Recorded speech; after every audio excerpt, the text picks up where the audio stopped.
Hey everybody, this is Mr. Henderson.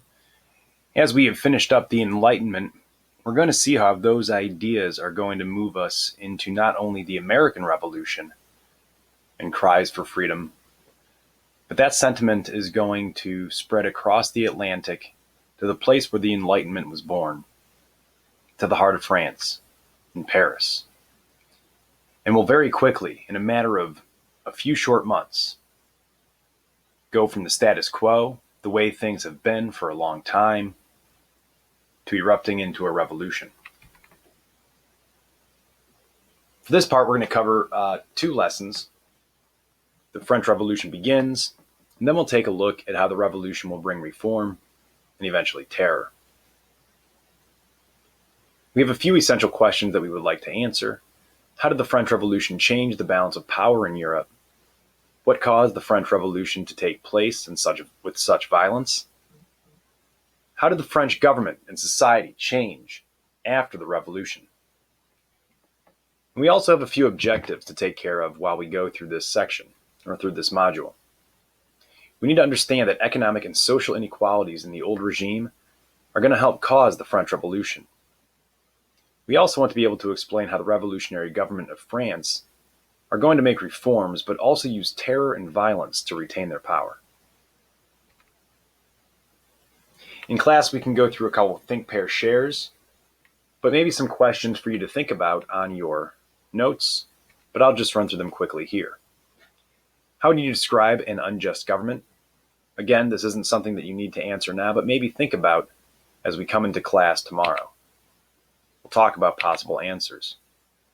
What, if anything, would cause you to take part in a violent revolution? Again, we can discuss that tomorrow. And lastly, what were some of the causes of the American Revolution that may also be causes of the French Revolution? But first, let's set the stage. I want you to mark this date. On April 28, 1789, terror is going to explode at a French wallpaper factory. The owners here were planning on cutting wages. All of this despite the fact that for years France had been experiencing incredibly bad harvests, which meant that the price of bread was skyrocketing and soaring out of control. Nonetheless, the owner planned on cutting wages. Feeling this economic stress throughout the country, the nobles really weren't that afraid, believing that economic reforms would solve everything.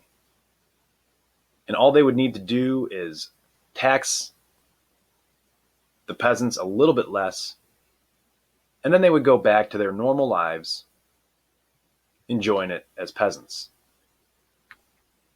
The nobles, in this case, could not have been more wrong. France's problems are going to run much deeper than the government finances.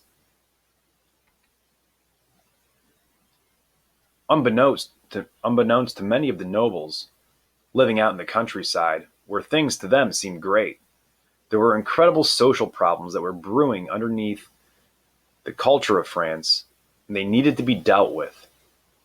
Now was that time. And by July, that's why I had you mark the date. In just a few short months, by July, the people of Paris are going to have taken up arms against their king and their government.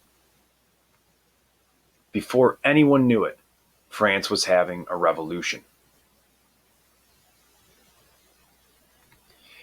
And what's going to be the result of this terrifying cry for freedom, far different than what we're going to see in the United States? The somber execution of a queen, the brutal beheading of a king, tied together by the bloody reign of a population that's driven by terror, the turbulent rise of a promising hero, and the disgraceful fall of the man who will become a villain, and also one who would crown himself as emperor. The French Revolution is a really fascinating module. full of a bunch of exciting incidents and events, but also a really interesting look into the mind and psyche of how human beings act.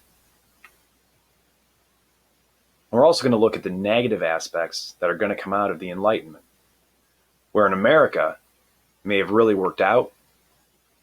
The circumstances were far different in France, therefore leading to a far different outcome.